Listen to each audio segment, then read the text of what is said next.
السلام علیکم۔ عمران خان کی قومی اسمبلی کی نشست پر کاغذات نامزدگی جمع۔ پاکستان تحریک انصاف کے بانی، چیئرمین اور سابق وزیر اعظم عمران خان کی قومی اسمبلی کی حلقہ N 89 میاوالی سے کاغذات نامزدگی جمع ہوگی۔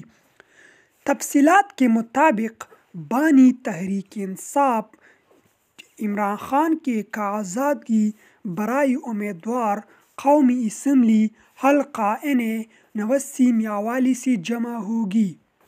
ریٹائرنگ افسر نے کاغذات کی نامزدگی جمع کر کے عمران خان کے نمائندے کے حوالے کر دی۔